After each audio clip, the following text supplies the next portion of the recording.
My name is Grady Jennings, and we run a nonprofit organization called the Dignity Group. We're an organization that we have designed ourselves to helping empower families that have children and adults with special needs and helping them understand the dynamics of both the economic and legal aspects of having a child with special needs. We started this a number of years ago when my son James was born in 1990, and my son was born with Down syndrome. One of the things that we looked at was that when you have this child who's brought into your world with these special needs, and all of a sudden out comes this little critter with his special needs, you look at that and you're scared, you're nervous, you have no idea what you're facing at that point in time, but the dream that you lived with all of a sudden indirectly has vanished and a new dream has started. One of the things that I found coming out of the financial services world was that in dealing with James, you realized that being fortunate to come out of that financial services, realized that, my gosh, I've got a whole different set of issues, ignoring the health issues or the education issues and the things that are coming up. But that background told me that I needed to be aware of other things, in realizing that whatever I was setting out to do for myself and my family, I now really had to relook at that as it related to now having a son with special needs brought into my world.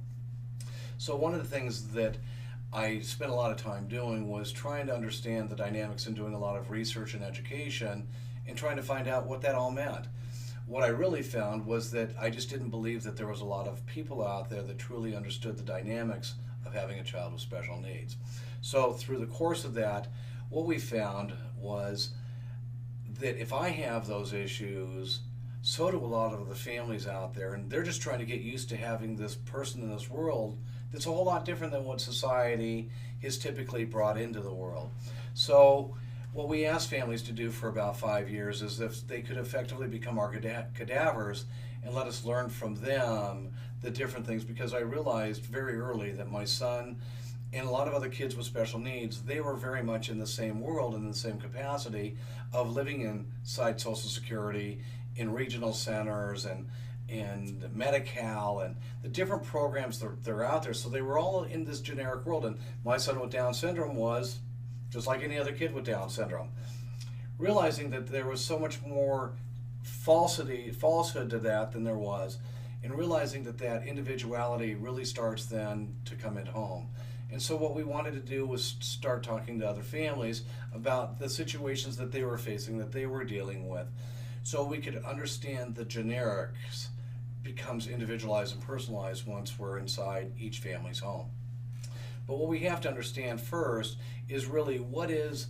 it that we're trying to deal with. We have to first understand what it is that will be a part of our children's world in benefits. I can remember when James was first born and people talked to me about benefits and things of that nature, and those were so far from what my head was.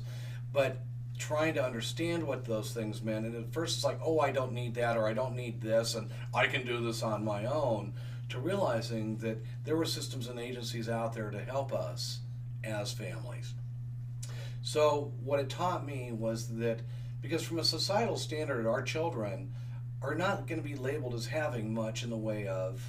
a financial plan based on traditional ways of thinking. If I can hope to show families anything, is that our children do have a financial plan. We have to understand that and know that and realize the uniqueness of it, and how do we then try to get through some of the different things that we have with it.